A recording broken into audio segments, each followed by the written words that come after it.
नमस्कार, स्वागत है आपका रिपोर्ट राजस्थान में। मैं हूं मुस्कान आपके साथ। तो शुरू करते हैं आज की मुख्य खबरों से। बीजेपी के नवनिर्वाचित प्रदेशाध्यक्ष मदन राठौड़ जल्द अपनी टीम का ऐलान करेंगे। माना जा रहा है कि अप्रैल माह में बीजेपी की प्रदेश कार्यकारिणी की घोषणा हो जाएगी। करीब 7 महीने पहले मदन राठौड़ पहली बार पार्टी अध्यक्ष बने थे, लेकिन वो पुरानी टीम के साथ ही काम कर रहे थे। अब उनका नए सिरे से पार्टी अध्यक्ष के पद पर निर्वाचन हुआ है। अब वो अपनी टीम तैयार करेंगे। माना जा रहा है कि प्रदेश अध्यक्ष की नई टीम में अधिकतर नए चेहरे देखने को मिलेंगे। मौजूदा प्रदेश कार्यकारिणी में से 50% से ज्यादा नेता बाहर होंगे। मदन राठौड़ का कार्यकाल करीब 3 साल का है। ऐसे में उनकी नई टीम भविष्य के हिसाब से तैयार होगी, जिससे आने वाले समय में पार्टी प्रदेश में अधिक मजबूत हो सके। राजस्थान सरकार में मंत्री किरोड़ी लाल मीणा ने मृतक assistant sub inspector Surendra Singh के परिजनों के साथ डीजीपी यूआर साहू से मुलाकात की। किरोड़ी लाल मीणा ने एसआई के परिवार के लिए विशेष पैकेज की मांग रखी। एसआई सुरेंद्र सिंह की दिसंबर 2024 में जयपुर में मुख्यमंत्री भजनलाल शर्मा के काफिले के सुरक्षा वाहन के दुर्घटनाग्रस्त होने से मौत हो गई थी। मंत्री ने सुरेंद्र सिंह की पत्नी सविता कुमारी द्वारा किया गया ज्ञापन पुलिस महानिदेशक को सौंपा और कहा कि परिवार को राजस्थान पुलिस वेतन पैकेज में छूट देकर 1.20 करोड़ रुपए का मुआवजा दिया जाए और परिवार के एक सदस्य को अनुकंपा नियुक्ति दी जाए। कि मुख्यमंत्री जी की सुरक्षा में एक एएसआई शहीद हो गया। मुख्यमंत्री जी भी उनके घर जाके आए थे, बहुत से नेता गए थे। ये पीड़िता मेरे को 15 दिन पहले मिली थी, तो मैं माननीय मुख्यमंत्री जी को पत्र लिख दिया था, पर न तो पीड़िता को जानकारी दी न मेरे को कोई जानकारी मिली। इसलिए आप सारे मीडिया वाले जानते हैं घटना क्या हुई थी, कैसे हुई थी। मेरी जानकारी के अनुसार उसमें दिल्ली ने एक बहुत बड़ा अच्छा पैकेज पुलिस कर्मियों को दिया जाता है ऐसा हादसा होने पर। वो पैकेज मिले और उसकी विधवा को रोजी रोटी का साधन मिले, बच्चों को नौकरी मिले, ऐसी बात कह के हम डीजी साहब को एक लिखित ज्ञापन मेरी तरफ से देके आया हूँ। डीजी साहब ने कहा है कि हम इस बात को ऊपर तक पहुंचाएंगे। मेरी जिम्मेदारी बनती है, चूंकि मेरे पास बार बार ही आई है, तो मुख्यमंत्री जी तो आज व्यस्त थे, तो मैंने डीजी साहब से मिला दिया और डीजी साहब ने मेरे को कहा है इसको मुख्यमंत्री जी तक मैं पहुंचाऊंगा, बात करूंगा। आप इधर पति जो है वो मुख्यमंत्री जी को बचाते हुए शहीद हुए थे, तो अभी तक हमें पता नहीं चला। सपोर्ट पुलिस की तरफ से पूरा है हमारे पास, पर अभी हमें श्योरिटी नहीं है कि उन्होंने क्या किया है। तो शहीद का दर्जा तो उन्हें देना ही चाहिए ना, क्योंकि उनको बचाते हुए सामने आए हैं गाड़ी के, उसके बाद वो शहीद हुए हैं। पर शहीद का दर्जा अभी तक हमें समझ नहीं आ रहा कि दिया है या नहीं दिया है। उसके अलावा जो फाइनेंशियल वादे किए गए, मुख्यमंत्री जी ने आश्वासन दिया था हमें आश्वासन कि हम करेंगे, जो एक स्टेप आगे ही करेंगे जो आप लोग सोच रहे हो उससे ज्यादा। तो शहीद का दर्जा तो मेरे पति को मिलना चाहिए, और बच्चों की जो नौकरी का था उनका भी आश्वासन दिया था उन्होंने। मुख्यमंत्री ने क्या क्या आश्वासन दिए थे उस टाइम पर जब आपसे मुलाकात हुई थी? उन्होंने आश्वासन दिया था कि दोनों बच्चों को हम अच्छी जॉब देंगे, तो लड़के को नायब तहसीलदार का देंगे, पर शहीद का दर्जा भी आपके पति को दिया जाएगा। पर ऐसा कुछ अभी तक हमें समझ नहीं है, आश्वासन दिया है उन्होंने। नारायण सिंह सर्किल स्थित तोतुका भवन में कांग्रेस की विस्तारित कार्यकारिणी बैठक के बाद होली मिलन समारोह का आयोजन किया गया। इस दौरान मंच पर प्रदेश प्रभारी सुखजिंदर सिंह रंधावा, प्रदेश अध्यक्ष गोविंद सिंह डोटासरा और नेता प्रतिपक्ष टीकाराम जूली ने गमछा डांस कर माहौल में रंग भर दिया। डोटासरा चंग बजाते हुए भी नजर आया और कार्यकर्ताओं संग जमकर थिरके। इस आयोजन में कांग्रेस के कई वरिष्ठ नेता और कार्यकर्ता मौजूद रहे। बैठक में आगामी रणनीतियों और संगठनात्मक मुद्दों पर चर्चा हुई, जिसके बाद होली मिलन कार्यक्रम का आयोजन किया गया। कांग्रेस के लिए पूरे हिंदुस्तान में हम ये मीटिंग्स कर रहे हैं, पूरे देश के जो प्रदेश कांग्रेस कमेटी है, और मैंने अंदर भी कहा है कि राजस्थान की कांग्रेस कमेटी, ये दोनों मेरे साथ खड़े हैं। एक बात मैं क्लियर कर देना चाहता हूँ कि एलओपी और पीसीसी प्रेसिडेंट के बीच में कोई ऐसी बात नहीं। बीजेपी वाली कोई बात भी करते हैं, बिल्कुल गलत है। जो अंदर हुआ, मेरे साथ दोनों कांटेक्ट में थे, इन टच थे, और एक बात की रात को भी दिन को भी हम बात करते थे। जो जूली जी ने कहा वो बिल्कुल इनकी सहमति थी। मेरे को भी इन्होंने बताया कि हम ये करना चाहते हैं। मैंने कहा बिल्कुल करो, जो आप दोनों चाहते हो वो करो। और राजस्थान में कांग्रेस एकजुट है, यहाँ कोई ऐसी बात नहीं बीजेपी का नहीं पता कि उनकी कांग्रेस का, उनकी बीजेपी कहाँ है। पर्ची सीएम है, डिसीजन कोई और लेता है, मिनिस्टर को वहां डीजीपी के पास जाना पड़ता है। तो ये बातें वो अपने घर को वो ठीक करें। हमारा जो घर है कांग्रेस का, हम बिल्कुल ठीक हैं।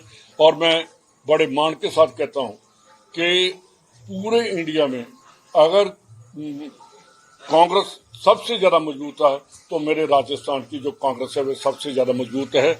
जयपुर में कांग्रेस की विस्तारित कार्यकारिणी की बैठक आयोजित की गई। बैठक में संगठनात्मक बदलाव और अनुशासन को लेकर बड़े फैसले लिए गए।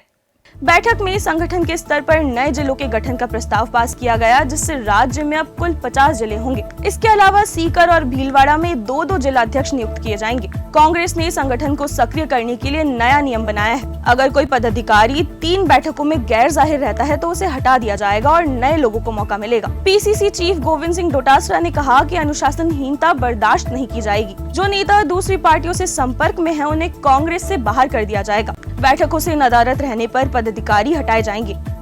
हुई हमारे प्रभारी आदरणीय सुखजिंदर रंधावा साहब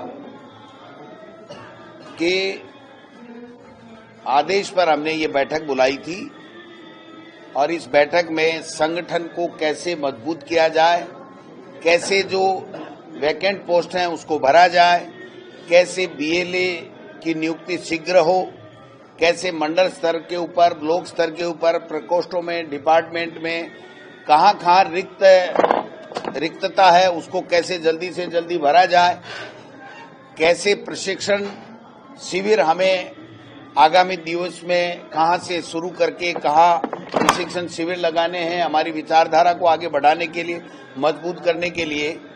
तो इसी दिशा में हमने 200 विधानसभा क्षेत्रों में 200 प्रभारी पहले से इनके निर्देश पे लगा दिए हैं, जो ब्लॉकों की, मंडल की बैठकें करेंगे, पंचायत, ग्राम पंचायत कमेटी की कार्यकारिणी का गठन कराएंगे और हर महीने हमारा प्रभारी जाकर के और वहां पर उपस्थिति लेगा कि संगठन के कौन लोग, कौन पदाधिकारी किस तरीके से आ रहे हैं, नहीं आ रहे हैं, कोई बिना रीजन आ रहे हैं तो उनके लिए तय किया गया है कि 3 बैठकों के बाद में अगर बिना रीजन कोई भी, चाहे वो प्रदेश कांग्रेस कमेटी हो, चाहे वो डिस्ट्रिक्ट कांग्रेस कमेटी हो, चाहे वो मंडल की कार्यकारिणी हो, वहां पर हमारी प्रभारी जी के निर्देश हैं।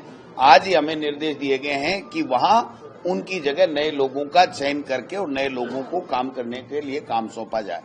जिलों का जो पुनर्गठन का काम था उसको भी हमने प्रस्ताव रखा, क्योंकि नए प्रशासनिक जिले 8 बन गए हैं और 40 पहले से हैं। हमने प्रस्तावित 50 जिले किए हैं। 25 लाख से ऊपर की जनसंख्या के 2 जिले जहां पर एक ही थे, उनको भी हमने भीलवाड़ा और सीकर का भी 2 जिलों का प्रस्ताव किया है। सर्वसम्मति से वो प्रस्ताव पारित हुआ है और पारित होने के बाद में प्रदेश अध्यक्ष को पूरा अधिकार दिया गया है कि उसमें कोई संशोधन करना हो, कुछ भी करना हो तो वो करके भेजेंगे।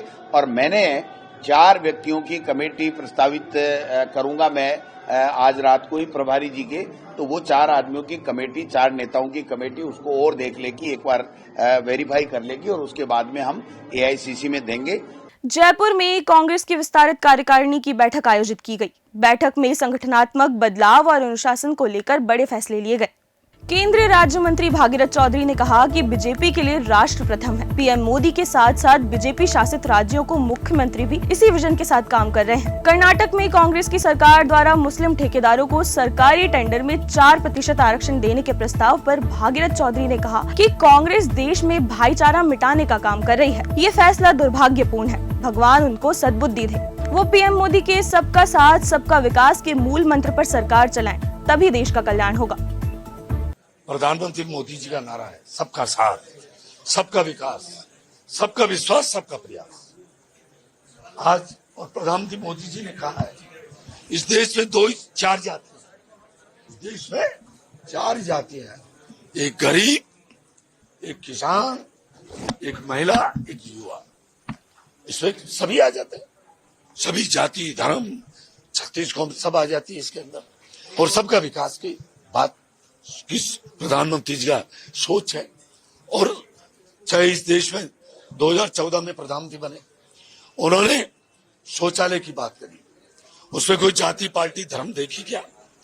उन्होंने फिर उज्ज्वला योजना के तहत, मैं कह रहा हूं हमारे इस देश में करोड़ों मात्राएं बह रहे हैं कि आंसू पोंछने का काम किया, मुफ्त गैस सिलेंडर देने की बात की, उसमें कोई जाति पार्टी धर्म देखी क्या?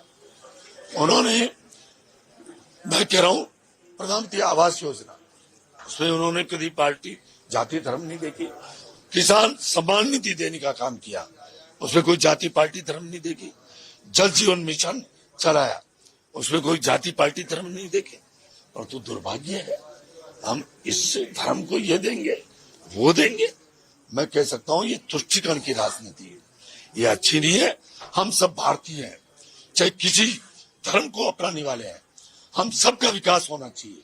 और हमारे प्रधानमंत्री मोदी जी का ये विजन है कि इन 4 जातियां, गरीब, किसान, महिला और युवा, इन सबका विकास होना चाहिए। अब पता नहीं ये क्या कर रहे हैं। ये विपक्ष अब हताश हो गई है, निराश हो गई है जो मोदी जी के जो कार्य हैं, इसलिए उससे हमारा देश का विकास तो हुआ ही है, परंतु दुनिया में हमारा देश का मान सम्मान बढ़ा है। इसलिए विपक्ष बौखला गया। इसलिए इस तरह के जहां की उनकी सरकारें हैं, वो इस तरह के जो व्यवस्था, भाईचारा में दुविधा और इस भाईचारे को मिटाने का कार्य कर रहे हैं। मैं तो ये चाहता हूं कि उनको सद्बुद्धि मिले। सबका साथ, सबका विकास, सबका विश्वास और सबके प्रयास के मूल मंत्र जो मोदी जी का, उसके आधार पे वो सरकारें चलाए, तभी इस देश का कल्याण होगा, तभी विश्व का कल्याण होगा। तो ये थी आज की मुख्य खबरें। ऐसी ही तमाम खबरों के लिए बने रहिए और देखते रहिए रिपोर्ट राजस्थान।